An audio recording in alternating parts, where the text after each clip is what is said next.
we talk to them about self-efficacy, and we talk to them about listening and optimism and trust and honor and the reason why these things are important. And we also see the students too, like holding each other socially accountable. There you go. Yeah. But not doing it in a rude or bullying manner, or if they do, then we address that, that it's like, I understand where you're coming from when you say this, but however, here's how we should package that message. Hello, everyone, and welcome to the Brighter Together podcast. My name is Janet Courtney, and my guests today, I have two. Isn't that great? I have Karine Kraisser. She is the assistant principal, and Erika Walsh. She is the principal at the high school at Greenspire, which is a charter school in Traverse City, Michigan.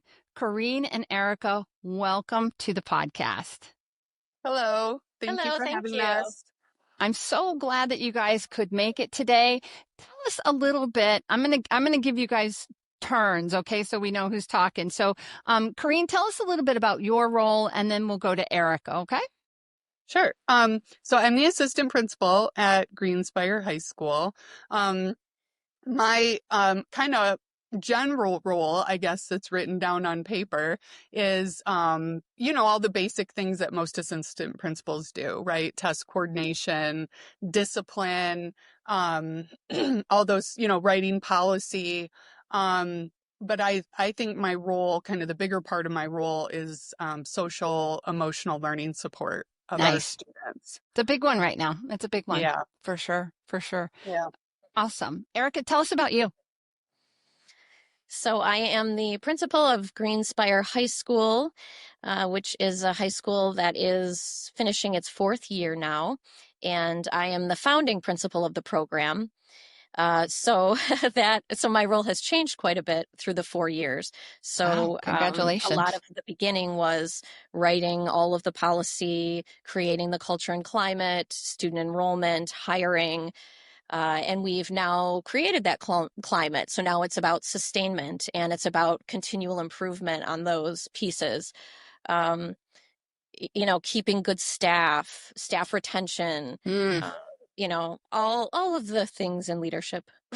Right. Yeah. That's a big one. The longer that people stay, the more, the easier it is, right? For sure. It is. I mean, it's my philosophy that good teachers are, you are only as good as your worst teacher in the building. Mm-hmm. So in order to attract and retain good teachers, it takes a different kind of mindset. I'm a servant leader. I serve them so they can be their best. 100%. I believe that they are worth more to me than any purchased curriculum whatsoever. Any piece of technology, any, latest and greatest trend or fad in education. It will not supersede a teacher and their value. Yeah, for sure. So tell me a little bit more. We talked a little bit before we went on about your school's model and how that, how you do that, how you give that back to the students with and guide your teachers through that process. I'll let Erika start and then I'll jump in. So our school has a few pillars. We're environmentally centered. We are a project-based learning school, and we are a small school model. These are very intentional pillars for our school because we truly believe that this is the way that teens should be educated. There is no reason why recess should stop when they go to middle school. There's no reason why we need to be, reading a textbook and taking a boring test at the end of the unit. We do projects instead. We start with an essential question. Each group explores the question in their own unique way, and they make a final public presentation. That goes far beyond a poster board or a Google Slides presentation. And we also believe in the small school model, which allows us to be very close with our students and really be proponents of social emotional learning at each student's level, which is one of Karine's expertise. Yeah. So, like Erika was talking about, being servant leaders for our staff. And then, we also believe in extending that to our students, kind of trying to meet each student where they are. If a student is, we have a universal break plan that extends through the whole school. So if a student is having a rough day, and they need to take a 5-10 minute break in one of the common areas, then that's something they're allowed to do, and that also helps them work on their communication skills, right? Because they have to Right. communicate that with us. And Getting to know identify those feel. I'm sorry to interrupt you, but yeah, to identify those feelings, to yeah, know that absolutely. what I'm feeling and how stressed I am is something that I can address and can recognize. So awesome. Yeah. Yeah. And so, so all of our pillars kind of tie into this idea too of social emotional learning with being a small school, right? We know every kid. We can walk down the hall and name every student and tell you 3 things about that kid. Nice. And because we know them and the teachers know them and we have those relationships, I'm amazed at the things the students bring to us in the main office, because we only have one school counselor. So they'll come to us in the main office just for life advice, or to talk to us. They're having a bad day, and we'll stop what we're doing and help them through that, because that's just as important as learning the standards, Right. Mm-hmm. really teaching them how to be functional humans who are emotionally intelligent. And, also being environmentally based, the benefits of being out in nature for your mental health. Even though we're a technology forward school, we have MacBooks and we have the Adobe Creative Cloud, but also teaching them how to be responsible with that technology and not be overly dependent on it, and still, take time for their mental health and to connect with nature and, kind of all of those more human things. And that's a balancing act that you have to play too, Yeah, definitely. Yeah. Yeah, especially when you're disciplining, because we really like to look at discipline as teachable moments, Mm-hmm. not, you're bad, here's what you did wrong, here's your punishment. But, really talk them through the process of, why maybe this happened and what they could do different next time, and having mediations between groups of students that were involved. And honestly, like the mediations, I think a lot of times, kids are terrified to go into a mediation with a group of their peers where there's been a conflict and say how it made them feel. But then, over time, it's going to make them more open and make them better communicators, and also make them more aware of their own, emotional state, And there's a to help level them of regulate. trust that Yeah. you guys are fostering with these kids. To have someone come to you in your office, as you were saying before, and talk about issues. That's a high level of trust. Kudos to you guys. That's fantastic. Yeah. Yeah. Trust is one of our core values at Of course, Greenspire. right, Erika? Yeah. And what's interesting about trust with teens is it's not easy to establish, as you're getting at. Mm-hmm. So in order for us to be trusted, we have to give trust. Right. So we attempt at Greenspire, when they enter in the 9th grade, to give them trust until they show us we can't. Mm-hmm. And then we use those moments to once again teach about the core value of trust. A couple of those ways that we do this are, we advocate for students not to put locks on lockers. And in that, we say we're a trusting community. We trust that we are there for each other. And if we need something, we will ask for it. We don't need to steal from each other. So 98% of the students do not have locks on their lockers. So that's one piece. Or we have, a few of the things that Karine mentioned. Then we also have a policy where students can request work time in one of our student common areas during class. So let's say it's a group of 4, they want to work outside of class in the diner or in the conservatory, they can do that. And they just need a little pass with them on the table, and we walk by and they get this. And it's a privilege when we trust you. If we don't trust you, you don't have that privilege. So those are just 2 examples of ways that we kind of non-verbally show them that this is a mutual, endeavor. Mm-hmm. Right. Now, do you see that spilling over into the relationship between the students as well? That, because I imagine, it's like if they break that trust with each other, I mean, when you're fostering something like that, I would think that would definitely spill over into the interactions they have with each other. For sure. I mean, that's what fostering school culture is all about. Yeah. You model it, your staff models it, and then the kids start to do it. And then it just becomes a part of the thread of the school. So we worked really hard our first year with 63 students to actually, Karine established all of our core values. And then we worked really hard to say, okay, what does this look like? How do we thread this into the everyday fabric of Mhm. Greenspire? Yeah, and we Awesome. use those when we, when we're disciplining kids. So they we talk to them about self-efficacy, and we talk to them about Hmm. listening and optimism and trust and honor, and the reason why these things are important. And we also see the students too, like holding each other socially There you accountable, go. Yeah, but exactly. not doing it in a rude or bullying manner, Mm. or if they do, then we address that, that it's like, I understand where you're coming from when you say this, but however, here's how we should package that message. And I'm amazed at the number of students who come to us, and sometimes, and a lot of times it's because they're concerned about one of their peers. They see something going on with drug use or different things, and they're genuinely concerned about that person, and they Hmm. come to us, with Yeah. that. And that's fantastic. That's really fantastic. Okay, so I want to switch just a little bit. You talked about the project-based learning and environmental outside learning.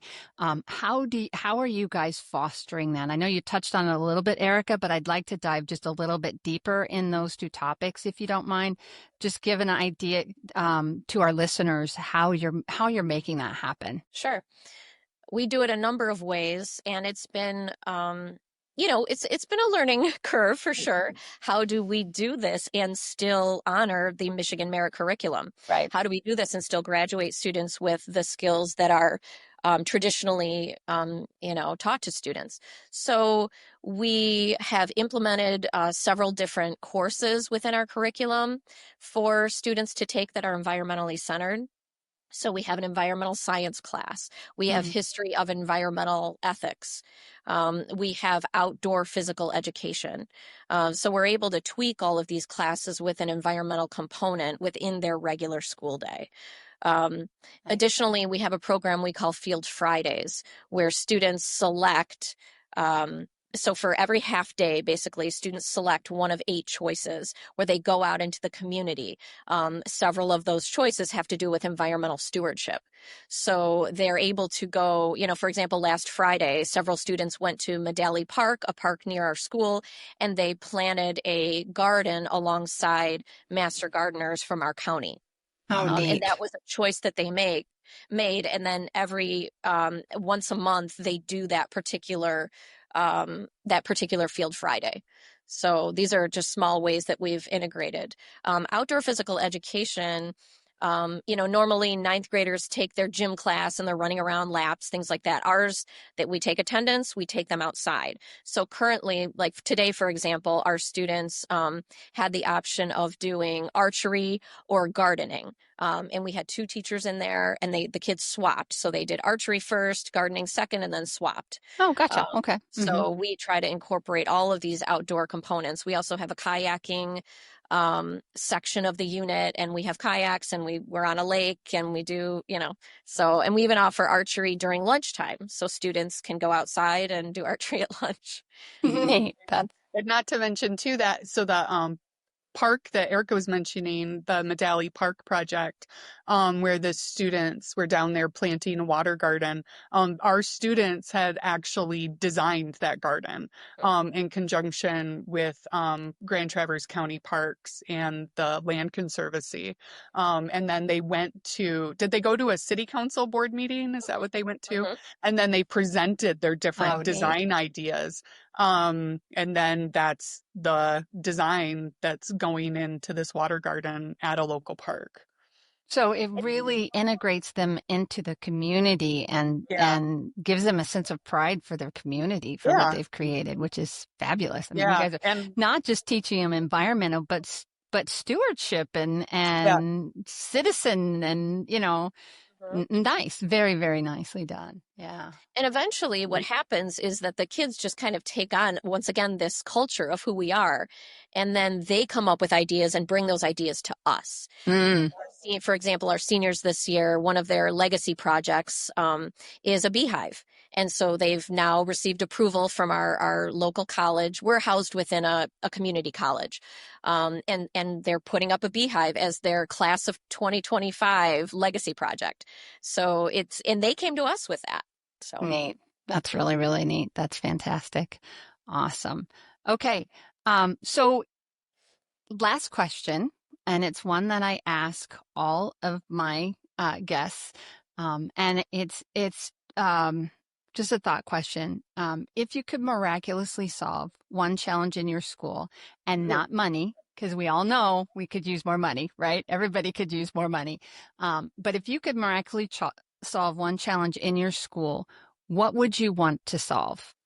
I know mine. Okay, go ahead, You Erika. go first. I'm trying to pick. I would change the way that like American society at large views and treats teachers. That's a good one. Very detrimental to our field. Yeah. And because this thought process, it's behind everything, right? So their salaries, the way parents treat them, the way students treat them, and they really are angelic people. And that's what I would do. Yeah, that's a good one. That's a really, really good one. And it's part of the reason that Brighter Together exists. Like we want to, I love that because it's about bringing leaders and educators to the forefront in our own little world. How can we make it clear to the world that educators matter and that this is a big deal. You guys are doing amazing things. Every single one of those students is touched by your passion and your desire and your leadership to make the world a better place because of the kids and because of what you're doing. So kudos to you both. So Karine, I'll give you a second to answer now as well. Before you said money, we couldn't say money. I was going to say better pay for teachers. It's the main one. Everybody knows there's not enough money in education. There just isn't. So so I kind of take that one off the table. Yeah, that's a tricky question because, my answer would be very similar to Erica's, about just teachers, like one of the reasons we don't give a teacher a canned curriculum to teach from is because we trust them as the experts in their field, right? Like, our environmental science teacher has a PhD in geology. And our physics and chemistry and biology teacher who teaches, those classes, he has a master's in physics. And our Spanish teacher lived in Mexico for 20 years. It's like, so for us to hand them a canned curriculum, just that trust of that this person is an expert. They didn't just get an education degree that taught them how to teach. They also have a degree that teaches them the content, right? And I think too, that goes back to what you were saying about, teaching to the student. That's something we talked about and we didn't touch on it. I'd like to go back to that for just a minute because I know that's an important piece of it is educating each student. So can you guys just before we sign off, I want to make sure that we touch on that because I think that I'm in special education and individualized education plan, IEPs, that's what it is. But you guys are doing that across the entire school. Yeah, we try to really emphasize that, just because a student doesn't have an IEP or a 504 doesn't mean that they don't need different kinds of supports, right? So, like when I was in the classroom, I was originally a digital art teacher, which, art, right, can just be very visual, but, I would provide students, readings, a reading version, a video version. I would demo, I would do that differentiation regardless, right.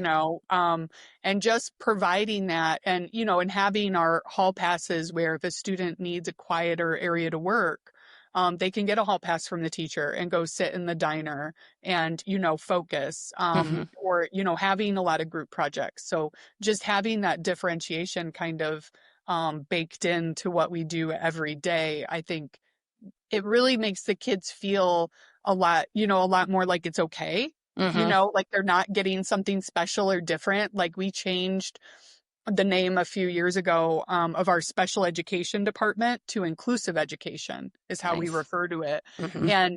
But we really just try to be inclusive with everybody. And Right. it's not about being special or different. It's just about meeting people where they are. Yeah. Yeah. That's really great. I love that. Okay. Well, Karine and Erika, it's gone so fast, but I appreciate you guys so much. What a great conversation. Where should people go if they want to learn more about what you guys are doing at Greenspire High School? greenspireschool.org. Yep, Nice. greenspireschool.org. Come visit us. We love to give tours and show off our Yes. school. We want Fantastic. everyone to be doing what we're doing, especially Mhm. with the AI problems. Like what we're Oh, yeah. doing is, it's Yeah. phenomenal.